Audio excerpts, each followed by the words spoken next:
Assalomu alaykum qarindoshlar. Biz bugun darsimizni psixologiya tarixida nurg'un talash tortishlarga sabab bo'lgan. Shundaqla psixologiyaga aytib zo'r tuhfa qo'shgan bir tajriba bilan boshlaymiz. 1959-yili amerikalik mashhur psixolog Harry Harlow bunday bir tajriba ishlagan. Harlow onasidan yangi ayrilgan maymunning bolasini cho'ng bir qafasga solgan. U yerda ikki dona sun'iy ona bor. Biri qattiq simlar bilan o'rab yasalgan, ko'rinishi sovuq, qo'pol bir ona. Yana biri yumshoq adyal bilan o'ralgan yumshoq bir ana. Maymun bu qafasga solingandan keyin tabiiy yugurib berib yumshoq onaning quchog'iga chiqib oldi. Ammo qo'rs qochqani bo'lsa, qattiq onaning qishidagi sutni emadi. Emib bo'lgandan keyin yana yumshoq onaning quchog'iga qaytib keldi. Harry tajribani yana bir qadam ilgarilatgan. U maymunning qo'rqitilgan vaqtdagi imkonsini bilmoqchi bo'lgan. Shuning bilan u maymunni qo'rqitadigan maxsus bir narsa yasab, uni qo'rqitib boqqan. Maymun qo'rqitilganda yana darhol qechib berib, o'ziga sut bergan, qattiq onaning emas, balki yumshoq quchoq bergan, yumshoq onaning quchog'iga chaplashib olgan. Biz tajribani ko'rdik, nimalarni his qilgan bo'lishimiz mumkin? Biz oldingi qatimliq darsimizda bolalarning tubki ehtiyojini so'zlagan vaqtda ularning hissiyot ehtiyojini tilga oldik. Amaliyotda bugungi tajriba dal bizga o'sha hissiyot ehtiyojini balkim esimizga solgan bo'lishi mumkin. Amaliyotda bolalardagi muhabbat ehtiyoji, hatto bolalardagi emas, insonlardagi muhabbat ehtiyoji mana shunda universal barliq jonliqlarga o'rtaq. Xuddi bu tajribada ko'rganimizdek, maymun qo'rqqan vaqtdami darhol o'ziga mehr-muhabbat his qildirgan bir quchoqqa o'zini etib oladi. Ya'ni shu maymundimi bir mehr-muhabbatga, bir kuyinishga, bir g'amxo'rlikqa bo'lgan bir ehtiyojni bu tajribadan aytib ro'shan ko'ra olamiz. Endi yana bir tajriba esimga kelib qoldi o'sha yerda. Buni uzun yillar ilgari bir kitobda o'qigandim, uning kimlar tarafidan qachon ishlanganligi bek esimda yo'q. Ammo tajribaning umumiy ahvoli bundoq. Uningda chashqonlar tajriba qilinadi. Ya'ni o'xshashlar yangi tug'ilgan bir turkum chashqonlarni ikki guruhga ayirib, ularni o'xshash sharoitda boqadi. Ya'ni ularning ichidigan suti yeydigan narsalari o'xshash. Ammo bir guruhdagi chashqonni har kuni bir qancha qitim yumshoq, mamuq bir cho'tka bilan dumbisini silab qo'ydi. Ammo bir qancha haftadan keyin ularning o'sib yetilishidan aytib farq ko'rishga boshlaydi. Ya'ni silab qo'yilgan chashqonlar hem semiz, hem çoğun, tüklürümü farkırak çoğun buldu. Ama yeni bir grupdaki chashqonlar bo'lsa, bir kadar juğu kichik, tüklürümü onda farkırak emas, bundak çoğun oldu. Yani bu yerdeki fark faqatla ularning dumbisini silab qo'yish, boshqa hech qanday farq yo'q. Balki ba'zi ota-onalarimiz o'ylayotgan bo'lishi mumkin. Bu maymun yoki chashqon haqida ishlangan tajribalarni bu insonlarning harakatini tushuntirishga zodi qanchalik tadbiqli bo'ldi deb o'ylayotgan bo'lishingiz mumkin. Tadbiqli bo'ldi. Ya'ni tadbiqli bo'lgan sohasida shulardan erishgan ma'lumotlar orqali insonlarning harakatini tushuntirishga bo'ldi. Bu psixologiyadan aytib keng qo'llaniladigan bir tadqiqot metodi. Bu haqda inchki so'zlashning hojati yo'q. Endi undan boshqa, ya'ni bu hayvonlarning tajribasidan boshqa ishlangan nurg'un tadqiqotlar bor. Buning ichida, ya'ni ota-onasidan ayrilgan, ota-onasi yo'q, shu daraltamlarda, yetimxonalarda beqilgan bolalar bor. U haqda ishlangan tadqiqot natijalari intayin ko'p. Hatto nurg'un davlatlar bu haqda ko'p tadqiqotlarni olib borgan. Men bularning bir qismini o'qib chiqdim, hamda hammaning tafsilotini so'zlashning hojati yo'q. Ham vaqt bunga yetishmaydi. Bütün tadqiqot natijalarini tuvandagi bir qancha jumlaga yig'inchoqlashga bo'ldi deb o'ylayman. Daraltamlarda, ya'ni yetimxonalarda cho'ng qilingan bolalarning o'sib yetilish jihatda normal oilalarda cho'ng bo'lgan bolalarga qaraganda universal bir kechikish bo'ldi. Ya'ni ularning hatto jismoniyatida, badanida, masalan, ig'irligi, bo'yining egizligi jihatlarda kechikish yuz berdi. Undan boshqa ularning aqliy taraqqiyotimi, ya'ni IQ'si normal bolalarga qaraganda selishtirilmay qolgan vaqtda tuvan chiqqan. Ya'ni undan boshqa ular maktabga borgandan keyin maktabdagi dars natijasi boshqa bolalar bilan bo'lgan munosabatda, masalan, boshqa bolalar bularni to'liq bo'zak qilib olgan. Hatto bu bolalarning tili chiqishimi boshqa bolalarga qaraganda, ya'ni normal sharoitda cho'ng bo'lgan bolalarga qaraganda xilali kechikkan. Yani umum jihatdan aytgan vaqtda yetimxonalarda, daraltamlarda cho'ng bo'lgan bolalar. Gerçi bu daraltamlarning moddiy sharoiti nihoyat yaxshi bo'lsa-mu, ya'ni yemak ichmiki, yetish qupishi nihoyat yaxshi sharoit bilan ta'minlangan bo'lsa-mu, ammo ular yana o'sib yetilish jihatda o'zining qurlashlariga qaraganda xilala kechikkan. Ya'ni ifodasi yaxshi bo'lmagan. Endi bularning sababi nima? Bu haqda bu tajribani ishlovchilar bunda tushuntirdi. 1. Daraltamlardagi yetimxonalarda bularning holidan xabar olgan boquvchilar doim almashib turdi. Ba'zi xizmat almashtirish sababidan bo'ldi, ba'zi ketidi, yana ba'zileri kelidi. Yani balalar o'zining hayotida o'zi to'liq o'zini topshira oladigan, ishini oladigan, uning mehr muhabbatiga butunlay o'zini qo'yib etib turib topshira oladigan cho'nglar bo'lmaydi. Ya'ni endi bir boqquchi bilan kelishib, qamlashib, bu meni yaxshi ko'rdi ekan. Men o'zimni butunlay buniga topshirsam, bexatar xotirjam his qila oladi ekanman degan vaqtda bu almashib ketdi. Shuning bilan yana bir keldi. Bu munosabatni ular endi qurgan vaqtda o'xshashlar bumi ketib qoldi. Shuning bilan bu bolalar, yana bu bolalarning hayotida ularni xotirjam his qildiradigan, ularga bir bexatar hissiyot bog'lanishini ta'minlay oladigan uzoqqacha mavjud bo'la oladigan, eng muhimi.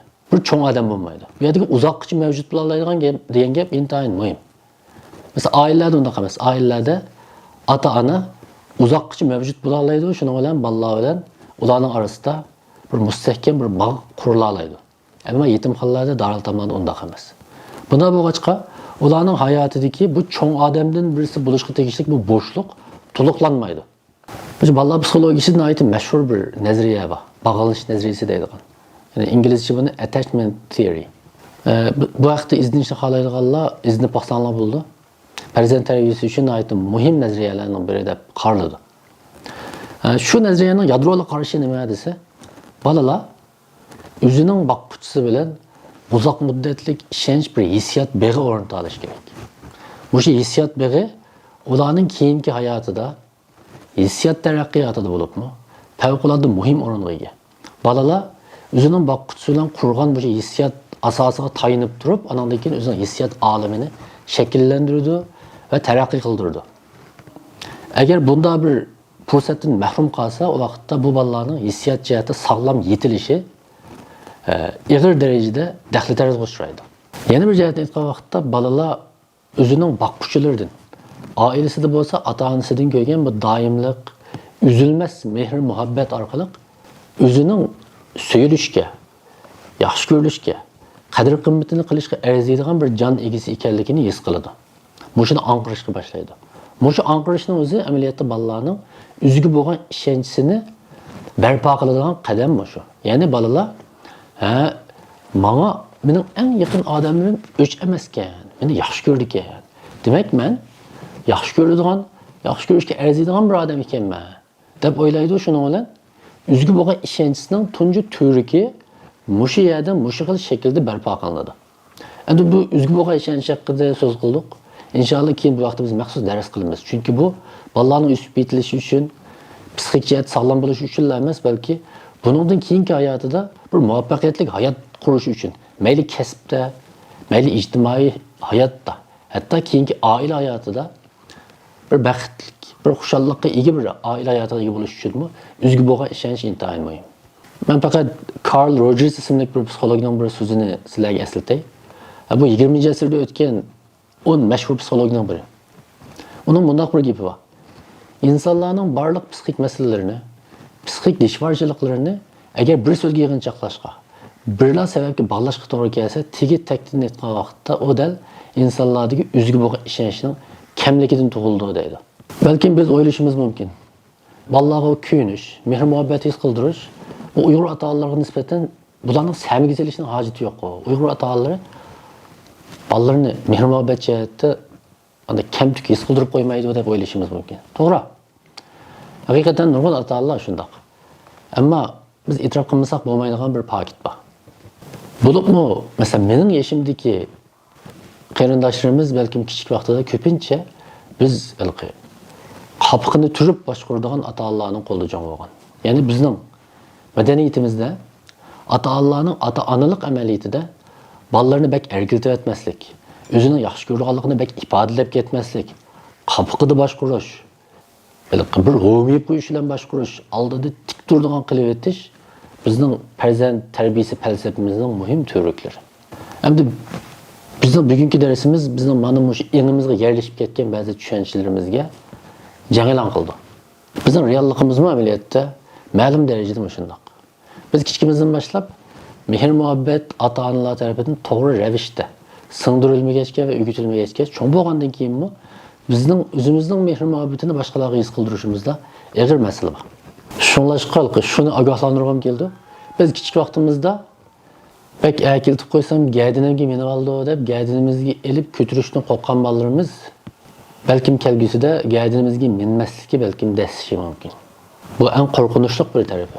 Agar biz bugungi darsimizdan bolalarimizga, bo'libmi bovoqlarimizga biz ularga ta'minlaydigan qimmat baliq sut parashogi, har xil oziqlik to'liqlash mahsulotlari, qimmat kalsiy, vitaminlarga qaraganda ota-onalarning kuchqining, ota-onalarning mehr muhabbatining, ularning bag'rining, bolalar bilan birga o'ynashining texmi qimmatli, texmi muhim ekanligini his bo'lsak, biz darsimiz maqsadiga yetgan bo'ldi. Amaliyotda mening bugun so'zlaganlarim Payg'ambar alayhisolamning bunu hadisining boshqacha bir shakldagi tafsiridan iborat. Bir qatim Payg'ambarimiz o'zining nevrasi, ya'ni Hasan roziyallohu anhuni quchqiga ilib so'ydi. Shuning bilan buni ko'rgan yonda turgan bir Arab Tamim qabilasidan ismi Aqra ibn Habis. Bunu ko'rgandan keyin Payg'ambarimizga dedi: "Ey Rasululloh, mening 10 bolam bor, men hech ularni quchqimga ilib so'ymayman" deb shundoq dedi. Shunga Payg'ambar alayhisalom nihoyat mashhur, ammo ma'nosi nihoyat cho'nqur bir gapni qildi. "Men la yarham, la yurham." Buning ma'nosi shu. Shafqat qilmaydigan kishilarga shafqat qilinmaydi. Meningcha bizga bu hadis bütün bugun so'zlagan darslarimizni nihoyat yaxshi yig'inchoqlab beradi deb o'ylayman. Hammalarga rahmat. Agar darsimizni anglab, "Hey, boshqalar anglasin bo'pti ekan" deb gelingiz qilgan bo'lsa, ular bilan o'rtoqlashishni unutib qolmanglar. Shundaqla kanalimizga a'zo bo'lsanglar, har doim darsimizni vaqtida anglay olasizlar. Sizlarga rahmat.